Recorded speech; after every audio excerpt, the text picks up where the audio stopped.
Hello everyone, एसकेटी podcast hits आप देख रहे हैं। मैं हूं आपके साथ शालिनी कपूर तिवारी। आज हमने बात की है आकाशिक रिकॉर्ड रीडिंग की, पास्ट लाइफ रिग्रेशन की। खास बात यह है कि इस पूरे एपिसोड में आपको पास्ट लाइफ रिग्रेशन और आकाशिक के बारे में बहुत सी बातें समझने को मिलेंगी, जानने को मिलेंगी। बहुत जेन्युइन ये पॉडकास्ट का पार्ट 1 है, जिसमें किसी तरह के चमत्कार की बात नहीं बताई गई है। आपको किसी भी तरह बातों में उलझाया नहीं गया है, खुद को भगवान बताने की कोशिश नहीं की गई है। सिर्फ आकाशिक क्या होता है, पास्ट लाइफ रिग्रेशन क्या है, उसकी आपको जरूरत है या नहीं, और ये काम कैसे करता है, बहुत साइंटिफिक वे में हमने बताने समझाने की कोशिश की है। जो पॉडकास्ट में गेस्ट हैं मेरे, वो वैसे भी टेक्निकल फील्ड से जुड़े हुए हैं, इंजीनियर वो हैं। इसके अलावा वो आकाशिक रिकॉर्ड रीडर भी हैं, पास्ट लाइफ रिग्रेशन एक्सपर्ट भी हैं। तो वो उन्हीं भाषा में आपको समझाएंगे कि इसके जरिए आखिर किया क्या जाता है और जीवन में बदलाव क्या होता है। अब पास्ट लाइफ रिग्रेशन और आकाशिक के थ्रू कैसे आपकी परिस्थिति चेंज हो सकती है, ये जानने के लिए आपको पार्ट 2 देखना होगा। पार्ट 1 में आपको सिर्फ ये समझ में आएगा कि ये होता क्या है, बहुत डिटेल में हमने चर्चा की है। बहुत जल्द पार्ट 2 भी आपके सामने हम लेकर के आएंगे। एसकेटी पॉडकास्ट हिट्स वो चैनल है जहां हमारे बड़े पॉडकास्ट को कुछ पार्ट्स में आप तक हम लेकर के आते हैं। तो फटाफट से इस चैनल को आपने अगर अभी तक सब्सक्राइब नहीं किया है तो आप सब्सक्राइब कर लीजिए और बेल आइकन भी दबा दीजिए, ताकि जैसे ही कोई हम वीडियो डालें आप तक नोटिफिकेशन पहुंच जाए।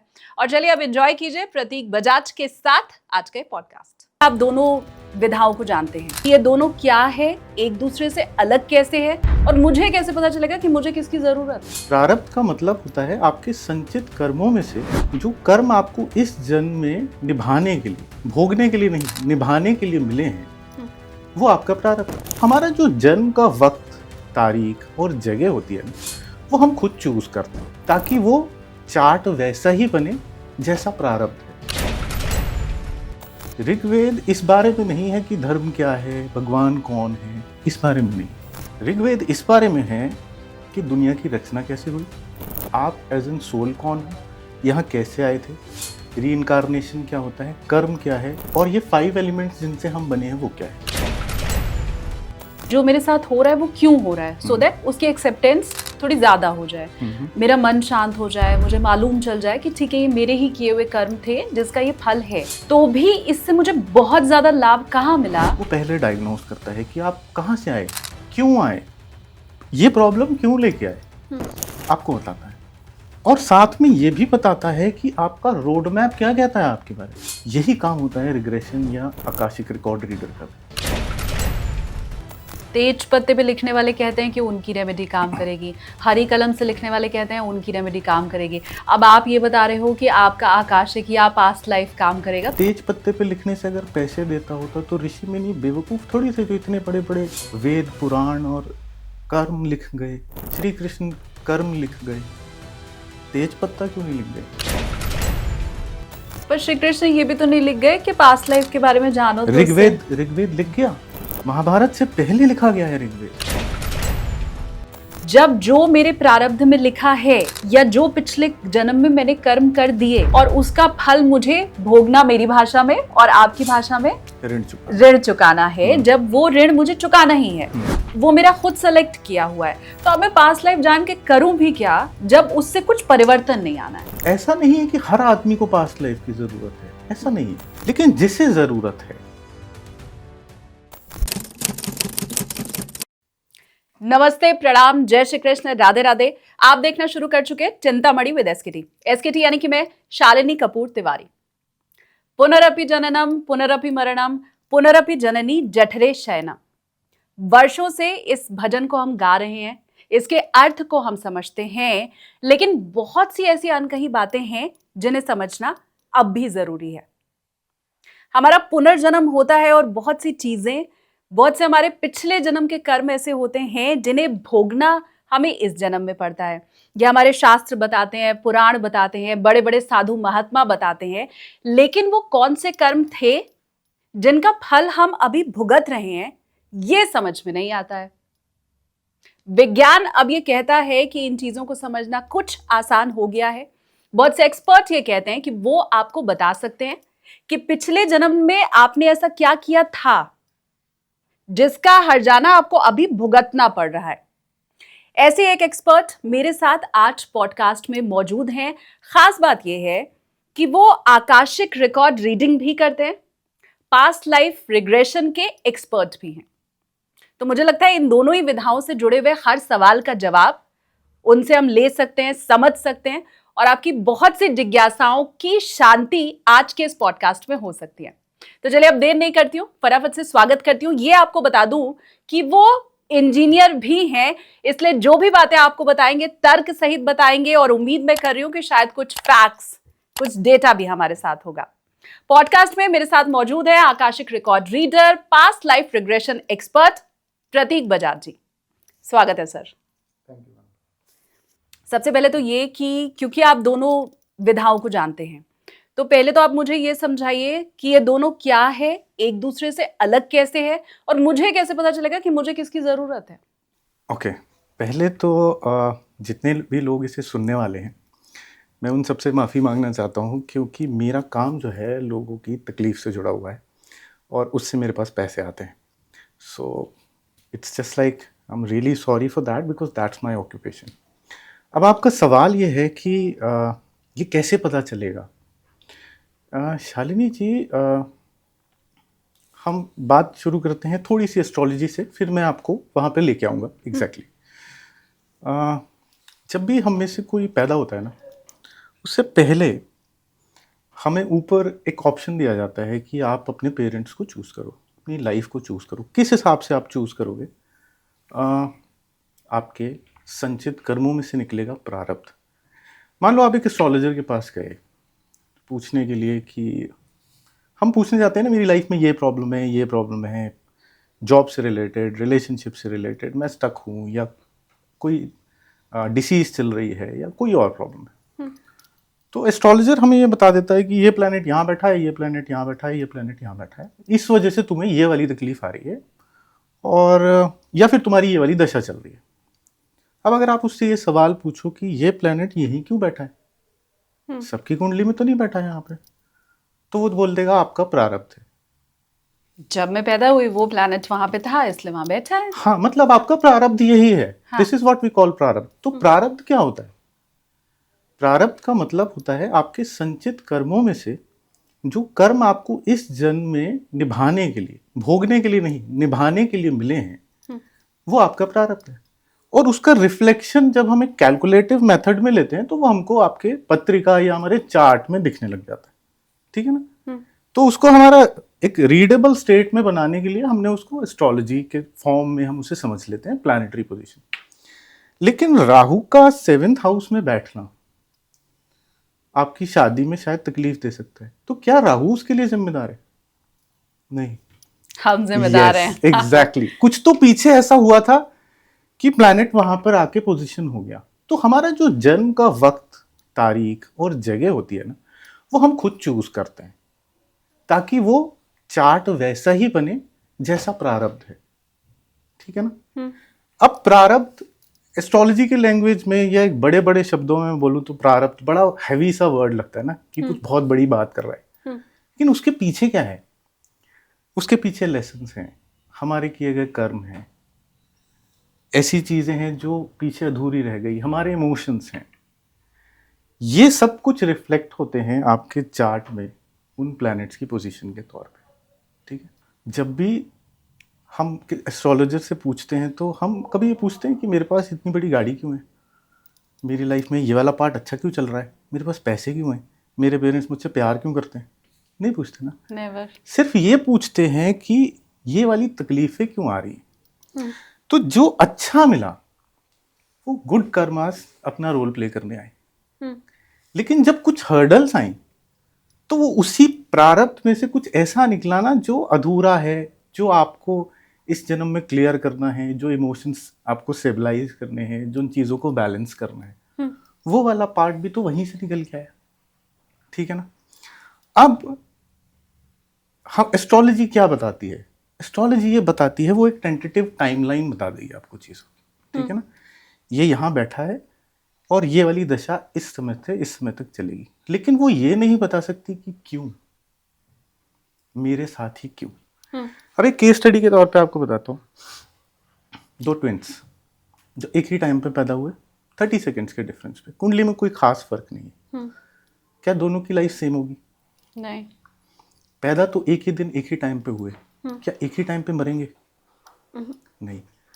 तो इसका मतलब कुंडली की एक्यूरेसी 100% नहीं है। उसके पीछे आपका कर्म अपना काम कर रहा है, जो आपके लाइफ के डिफरेंट इंटरवल्स को डिजाइन करने वाला है, ठीक है ना?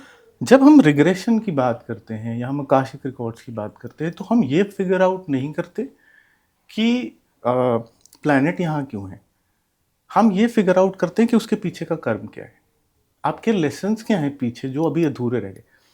देखिए, सबसे पुराना वेद जिसे हम ऋग्वेद कहते हैं, ऋग्वेद इस बारे में नहीं है कि धर्म क्या है, भगवान कौन है, इस बारे में नहीं।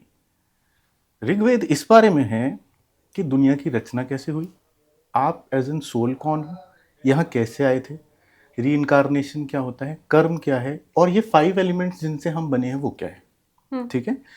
तो ऋग्वेद ये कहता है, ऋग्वेद में बहुत क्लियरली ये चीजें मेंशन हैं कि आपके जन्म का स्रोत, जन्म का कारण आप खुद हो, और जो आपके साथ हो रहा है वो ऋण है जो आप चुका रहे हो। ये साफ शब्दों में लिखा है, यानी कर्म यानी अधूरा आपका ऋण है। तो हम भोग नहीं रहे, अपने डेट सेटल कर रहे हैं एक्चुअली, ठीक है? अब आप ये सोचो कि अगर आपको ये पता हो कि एग्जैक्टली पीछे क्या था, तो उसका एक्सेप्टेंस बहुत आसान हो जाता है। फिर ये समझ लेना कि क्या है, परिस्थिति क्या है, तो ये बहुत आसान हो जाता है कि मेरा मूव क्या होना चाहिए, मैं क्या करूं। अगर आपकी शादी में प्रॉब्लम दी गई है, तो नेचर ये रैंडमली आपके साथ नहीं कर रही, आप डिसाइड करके आए थे ये पीछे से।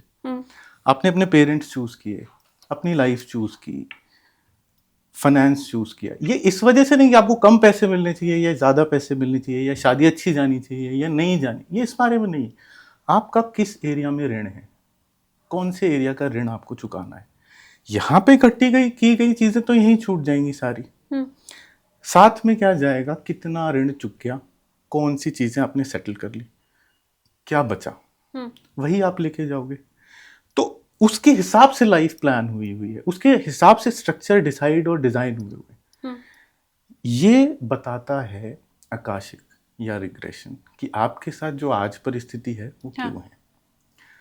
जब कोई बच्चा पैदा होता है तो कोई ऐसा सिग्निफिकेंस लेके आता है कि ये इस धर्म का बच्चा है, नहीं लेके आता। उसकी बॉडी पे कहीं मार्क नहीं हो सकता, नहीं हो सकता ना। तो धर्म किसको मिलता है, नाम किसको मिलता है, बॉडी को। तो जैसे ही आप बॉडी छोड़ोगे, धर्म और नाम जैसी चीजें छूट जाएंगी। इसका मतलब हम मान सकते हैं कि ये मैनमेड चीजें, क्योंकि अगर भगवान धर्म बनाता तो आपको वो धर्म में भेजता, धर्म के साथ भेजता, बट वो फैमिली में भेजता है। धर्म तो हमने बना लिया। अब दुनिया की सबसे बड़ी लड़ाइयों में से एक लड़ाई धर्म की है, ठीक बात। तो धर्म मिला किसे है, आपके शरीर को। जैसे ही शरीर छूटेगा, धर्म यहीं रह जाएगा, रिश्ते यहीं रह जाएंगे, इमोशंस यहीं रह जाएंगे। क्या जाएगा कि ऋण कितना चुका लिया आपने। पर आकाशिक और पास्ट लाइफ रिग्रेशन से अगर मुझे सिर्फ ये पता चल रहा है कि जो मेरे साथ हो रहा है वो क्यों हो रहा है, सो दैट उसकी एक्सेप्टेंस थोड़ी ज़्यादा हो जाए, मेरा मन शांत हो जाए, मुझे मालूम चल जाए कि ठीक है ये मेरे ही किए हुए कर्म थे जिसका ये फल है, तो भी इससे मुझे बहुत ज़्यादा लाभ कहाँ मिला।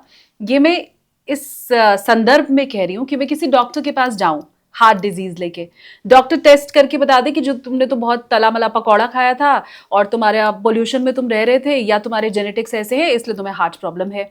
अगर वो दवाई लिख के नहीं दे सकता, मतलब वो मुझे संतोष करने को बोले कि ये तो तुम्हारे जेनेटिक्स हैं तो तुम्हें तो ये प्रॉब्लम होनी ही थी, अगर वो दवाई नहीं लिख सकता, अगर वो ऑपरेशन नहीं कर सकता, अगर वो मेरे रोग को दूर नहीं कर सकता या उस दर्द को कम नहीं कर सकता, मेरा जीवन नहीं बढ़ा सकता, तो डॉक्टर की क्या जरूरत।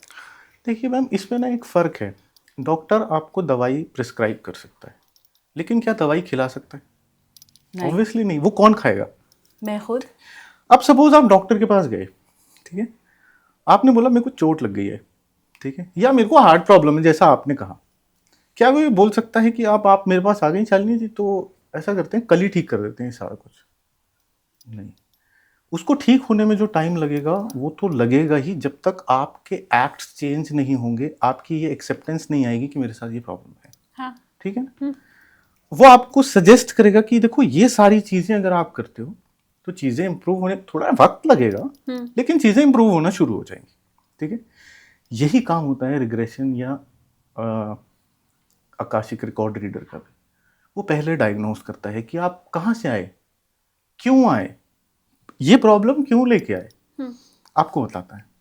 और साथ में ये भी बताता है कि आपका रोड मैप क्या कहता है आपके बारे में। जिंदगी का जो रोड मैप है वो क्या कहता है, समझिए जैसे प्लेन में एक ब्लैक बॉक्स होता है ना, वो क्या करता है, वो हर एक्टिविटी को रिकॉर्ड कर रहा होता है। हमारे अंदर भी एक ब्लैक बॉक्स होता है, उसे हम चेतना कहते हैं। वो हमने नाम दिया सबकॉन्शियस माइंड, बट वो चेतना होती है।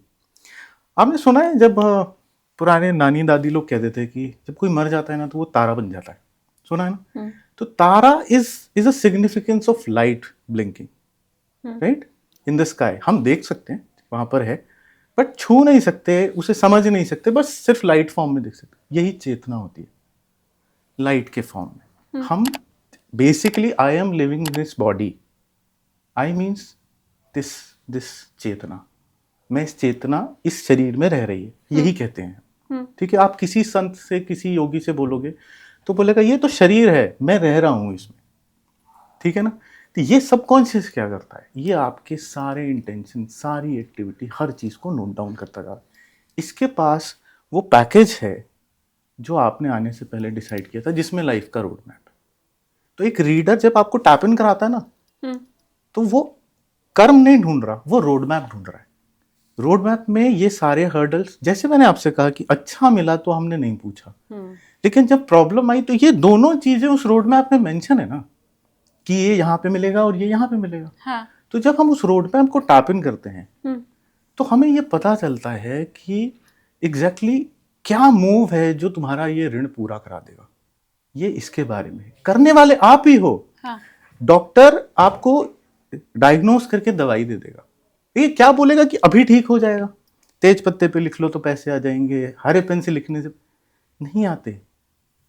तुम्हारा ऋण अगर तुम्हारे रिलेशनशिप में है, या तुम्हारे पैसों की ब्लॉकेज में है, या तुम्हारी बीमारी में है, तो उसके पीछे कोई लेसन है जो तुम्हें लर्न करना है, अपना ऋण चुकाना है। तेज पत्ते पे लिखने वाले कहते हैं कि उनकी रेमेडी काम करेगी, हरी कलम से लिखने वाले कहते हैं उनकी रेमेडी काम करेगी। अब आप ये बता रहे हो कि आपका आकाशिक या पास्ट लाइफ काम करेगा, तो मुझे लगता है बड़ा कंफ्यूजन मेरे व्यूवर्स के लिए भी है। आप प्लीज़ मुझे कमेंट्स करके बताएं, कोई सवाल अगर आपके मन में है, आप प्रतीक जी से पूछना चाहते हैं।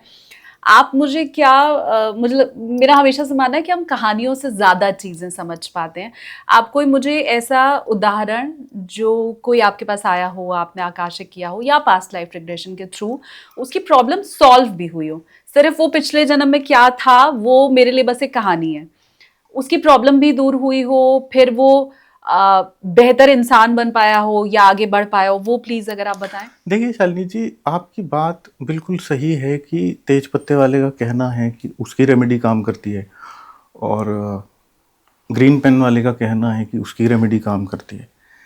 लेकिन मैं आपसे एक सवाल पूछता हूँ, इस पर फिर मैं आपके सवाल का जवाब देता हूँ। एक्शन से पहले अगर आपको एक कार खरीदनी है, ठीक है, तो उस एक्ट को एग्जीक्यूट करने से पहले यहाँ पर उसका इंटेंशन प्लान हो चुका होता है, राइट है ना? ये वाली गाड़ी, ये आप दिमाग में कार खरीद चुके होते हैं ऑलरेडी, ठीक। तो अगर हम 1 मिनट के लिए माने कि भगवान एग्जिस्ट करता है, यूनिवर्स एग्जिस्ट करता है, तो जब तुम तेज पत्ते पे लिख रहे हो तो उसको पता नहीं चल रहा कि तुम क्या कर रहे हो? डेफिनेटली।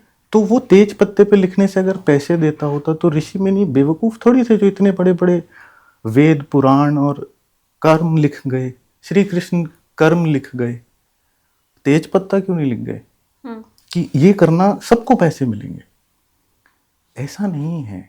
पर श्री कृष्ण ये भी तो नहीं लिख गए कि पास्ट लाइफ के बारे में जानो। तो ऋग्वेद लिख गया, महाभारत से पहले लिखा गया है ऋग्वेद। आप उस चीज को समझ, वो जो बिग बैंग थ्योरी है, बिग बैंग थ्योरी का आधा कॉन्सेप्ट ऋग्वेद में लिखा हुआ है। यूनिवर्स कैसे बना, अग्नि क्या है, जल क्या है, देवता कौन है, हम उनकी पूजा क्यों करते हैं, हमारा यूनिवर्स से कनेक्शन क्या है, उसमें लिखा है। ये मैं अपनी तरफ से नहीं बना रहा ये चीज। एक मैं चीज, और हाँ कंफ्यूज क्योंकि हो रही हूँ आपकी हाँ बातों से। ये सारी चीजें तो हम सब मानते भी हैं और जानते भी हैं। हाँ, सवाल मेरा सिर्फ इतना भर है हम्म, कि मैं मेरी पास्ट लाइफ के बारे में जान के क्या करूं, हम्म, जब जो मेरे प्रारब्ध में लिखा है हम्म, या जो पिछले जन्म में मैंने कर्म कर दिए हम्म, और उसका फल मुझे भोगना, मेरी भाषा में और आपकी भाषा में ऋण चुका, ऋण चुकाना है। जब वो ऋण मुझे चुकाना ही है, वो मेरा खुद सेलेक्ट किया हुआ है, तो अब मैं पास्ट लाइफ जान के करूं भी क्या जब उससे कुछ परिवर्तन नहीं आना है। देखिए ऐसा है कि आप, ये ऐसा नहीं है कि हर आदमी को पास्ट लाइफ की जरूरत है, ऐसा नहीं है, लेकिन जिसे जरूरत है। अब आप एक, मैं आपको उदाहरण के तौर पे दो चीजें विथ एग्जांपल बताता हूँ। फॉर एन एग्जांपल, एक लड़की, हमारे देश में बड़े कॉमन होता है, एक लड़की के साथ कुछ अब्यूज हुआ, ठीक है, उसके बाद उसकी डेथ हो गई। ये उसका लास्ट इमोशन था at the before the death, ठीक है। या एक फैमिली रोड पे जा रही है कार में और उनका एक्सीडेंट हो गया, पूरी फैमिली खत्म हो गई, ठीक है। अब वो सब लोग लास्ट इमोशन क्या लेके गए, फियर, एंगर, गिल्ट लेके गए, वो वही लेके आएंगे दोबारा। अब नेचर का सिस्टम ये है कि उनमें से किसी को नहीं पता कि ये शुरुआत जो यहाँ से हुई है विद दैट सर्टेन इमोशन, ये ऐसी क्यों हुई है। कुंडली में भी नहीं लिखा होगा, अब कहाँ ढूंढने जाएंगे। अगर ये इस बर्थ में हुआ होता तो साइकाइट्रिस्ट आपको उससे बाहर निकाल देता, ठीक बात। लेकिन जब आपको नहीं पता ये क्यों है तो कहाँ ढूंढोगे, फिर कैसे पता चलेगा। ऐसे लोग जिनकी शादी का टाइम आता है और वो हर मिलने वाले इंसान से जिससे शादी के लिए मिलते हैं, वो उसके अंदर कोई कमी ढूंढ लेते हैं। उम्र गुजरती जाती है, गुजरती जाती है, गुजरती जाती है, एक फियर फैक्टर होता है अंदर ऑपोजिट जेंडर के प्रति, क्योंकि पीछे कुछ तो ऐसा हुआ है जो आपको उस रिलेशनशिप में एंटर नहीं होने दे रहा। अब आप एक चीज को समझिए शालिनी जी, नेचर डिसबैलेंस नहीं चाहती। ये टास्क है कि आप इस बर्थ में उसको रिलीज करके अपने आप को बैलेंस कर लो, ताकि वो लाइफ साइकिल जो सोल की जर्नी है वो आगे बढ़े। आप स्टक हो गए हो, वो स्टकनेस किसी भी और तरीके से नहीं निकल पाएगी। रिलीज करने का ऑप्शन होता है? बिल्कुल होता है। पहले जब आप, फॉर एन एग्जाम्पल, हमने ये पता कर लिया ये इस वजह से आपके साथ स्टोर्ड ट्रॉमा और इमोशंस हैं आपके अंदर, then we'll try to release it by the time. पहले तो एक्सेप्टेंस पिक्चर में आएगी कि क्या है एग्जैक्टली, सिनेरियो क्या है, क्यों है। तो बहुत सारी चीजें ऐसी होती हैं जो पीछे से आप कैरी करके लेके आओ। मैं आपको एक उदाहरण से बताता हूँ। एक फैमिली आई मेरे पास, इस बात को लगभग 5 साल हो गए। उनके घर में, मुंबई में रहते हैं वो लोग, उनके घर में एक बच्ची पैदा हुई, ठीक है। उस बच्ची को हार्ट डिसीज थी, बाय बर्थ लेके आई। तो डॉक्टर ने बता दिया फैमिली को कि देखो ये इस कंडीशन के साथ पैदा हुई है और जब तक वो 6 साल की नहीं होगी हम सर्जरी नहीं कर सकते, उसके बाद फिर सर्जरी हो पाई। फैमिली बहुत डिस्टर्ब थी। तो पिछले साल उसकी सर्जरी के पहले उसकी मदर मेरे पास आई रीडिंग कराने की, हमारे साथ ऐसा क्यों हुआ, ये बच्ची इतनी तकलीफ में है, ये भोग रही है, हमारी फैमिली के साथ ये हो रहा है, पैसे ड्रेन हो रहे हैं, सारी चीज़। जब उनकी रीडिंग करी तो ये समझ में आया कि जब वो बच्ची पैदा हुई थी उस समय पे जो उस बच्ची के फादर हैं वो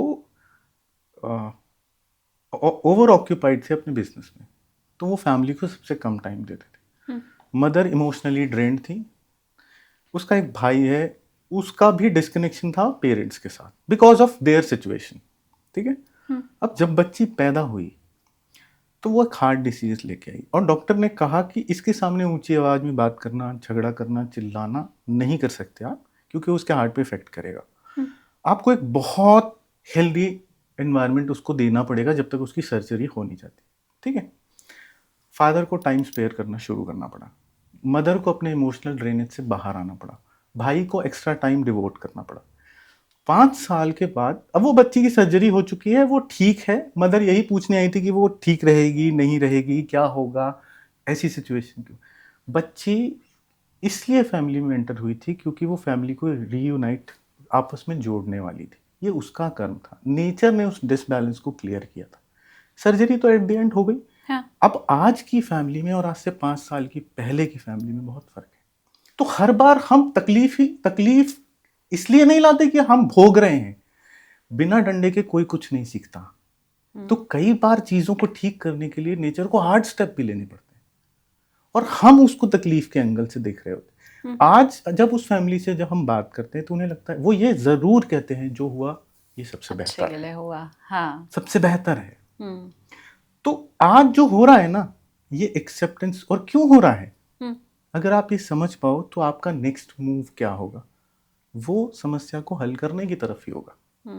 मेरे बहुत से व्यूवर्स कमेंट करके पूछते हैं कि हमारी जॉब नहीं लग पा रही है, बहुत बहुत हम कोशिश कर रहे हैं, बावजूद इसके हम सफल नहीं हो पा रहे। मेरे बहुत से व्यूवर्स ये पूछते हैं कि हम रिलेशनशिप में सक्सेस हमें नहीं मिल पा रही है। हालांकि रिलेशनशिप का एक एग्जांपल अभी आपने दिया भी, बहुत से लोगों की लेट मैरिजेस हो रही, बहुत से लोगों को हेल्थ इश्यूज़ हैं और डॉक्टर भी नहीं पकड़ पा रहा कि वो हेल्थ इशू क्यों है। तो क्या ये सारी भी जो प्रॉब्लम्स हैं, जिनमें लोगों को तो ये लग रहा है कि हम मेहनत भी कर रहे हैं, हम डॉक्टर के पास भी जा रहे हैं, हम टेस्ट भी करा रहे हैं, पर हमें नहीं पता क्यों हो रहा है, तो क्या उसके पीछे भी उनका पिछला जन्म हो सकता है? मैम, आप एक चीज को सोचिए कि जब दुनिया में बच्चे ब्लाइंड पैदा होते हैं, रेयर डिसीज के साथ आते हैं, एक बच्चा जो अभी 3 महीने का है उसको रेयर डिसीज है, अभी तो बिस्तर में पड़ा है, कोई कर्म तो अभी शुरू किया भी नहीं है, तो वो एक नॉर्मल बच्चे से डिफरेंट क्यों है? पीछे से लाया है अपने लिए सारी चीजें लिखवा करके, तो उसके कर्मों ने उसकी लाइफ डिसाइड करी है। अब मैं आपको उदाहरण पे बताता हूँ, फिर आपके सवाल का भी जवाब देता हूँ। फॉर एन एग्जाम्पल, शालिनी जी ने इस जन्म में बहुत पैसे का झोलझाल किया, बस पैसे चाहिए थे, कैसे भी चाहिए थे, खूब सारे पैसे लोगों के साथ गड़बड़ करके आपने इकट्ठे कर लिए, ठीक है। अब पैसे तो आप यहाँ से ले जा नहीं सकते, तो यहीं रह जाएंगे लास्ट में। लेकिन आप क्या ले गए? आप उन सब का कर्ज ले गए। ऑब्वियसली ले जाओगे क्योंकि आपने उनके साथ चीट किया है। हाँ। अब वो जब नेक्स्ट टाइम आओगे तो क्या लाओगे? जो लेके गए हो। हाँ। जो लेके गए वही तो लाओगे, वही है आपके पास। आपके पास अच्छा नहीं है, ठीक है ना। हाँ। अब आप कर्ज लेके आए, अब आपको ऐसी फैमिली में भेजेंगे जहां आपको मजदूरी करनी पड़ेगी। मजदूरी इन द सेंस कि इतना काम करना पड़ेगा अपने सर्वाइवल के लिए। नेचर रिवर सेक्शन थ्योरी पे काम करती है। अगर आपको पैसे की वैल्यू सिखानी है तो वो आपको ऐसी जगह भेजेंगे जहां पर एक एक पैसे का आपको हिसाब रखना पड़ेगा, यानी वो लर्न कि पैसे की वैल्यू क्या है। अगर आपको पेशेंस सिखानी है, ठीक है, तो आपको इतने इम्पेशेंट पेरेंट्स के पास भेज देंगे कि वो छोटी छोटी बात पे आप पे हाथ उठाएंगे, आपको टाइम नहीं देंगे। तो जब आप पेरेंट बनने की उम्र में आओगे ना, आपको बहुत अच्छे से पता होगा कि अपने बच्चे के साथ क्या नहीं करना है, क्या करना है वो तो आप एज पर सिचुएशन डिसाइड करोगे। हाँ। तो शालिनी जी अगर कर्ज लेके गई थी तो कैसे वो कुछ अच्छा लेके आएंगी? आप एक चीज को समझना, इंडिया में हम सालों से एक मेल डोमिनेटिंग सोसाइटी में रहे। औरतों के साथ सती हुआ, शूद्र महिलाओं के साथ अत्याचार हुए। जब तक अंग्रेज और मुगल, स्पेसिफिकली जब तक मुगल इंडिया में नहीं आए थे ना, औरतों के साइकिल्स को सेलिब्रेट करते थे, तभी हमारे यहाँ कामाख्या है। उसके बाद क्या हुआ? तुम मंदिर नहीं जा सकते। ये चेंज औरतों ने नहीं बनाया, ये आदमियों ने बनाया। औरत अपने लिए ऐसा चेंज क्यों बनाएगी?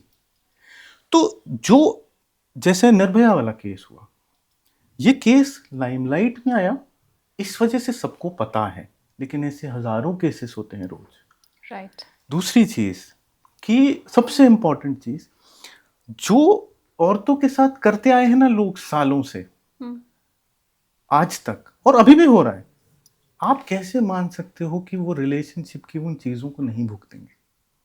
आप जो ले जाओगे किसी से वही ले आओगे। नहीं, पर इस हिसाब से तो फिर आप उन महिलाओं के ऊपर जो अत्याचार हो रहा है उसे भी जस्टिफाई एक तरह से कर रहे हैं कि उनके साथ ये हो रहा है, तो इसका मतलब वो भी पास्ट लाइफ में लेके आए होंगे। नहीं, आप एक चीज को देखिए, ह्यूमन लाइफ डेस्टिनी और फ्री विल दोनों पे चलती है।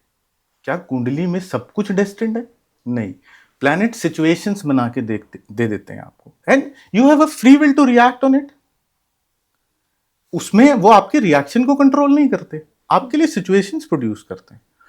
तो आपने जब किसी को अपनी free will say extra suppress किया है, उसके जो कर्स निकले, उसकी जो वाइब्रेशंस यूनिवर्स में गई, उसने जो अपनी लाइफ को कोसा आपकी वजह से, वो आपने कैरी कर लिया, अब वो आपके पास है।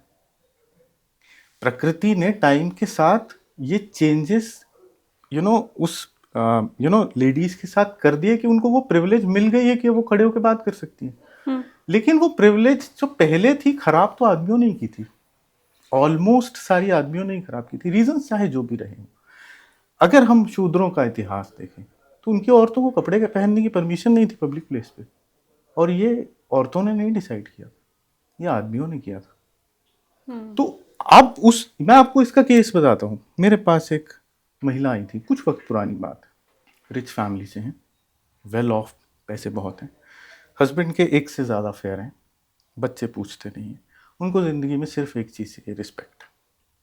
ये पहली बार मैंने देखा था उनके रिग्रेशन में कि वो उसमें से एक हैं जिन्होंने गांव में शूद्र महिलाओं के साथ, जिसे हम टॉर्चर कहते हैं या अपमान कहते हैं या तकलीफ देने, ये पूरा बर्थ यही किया।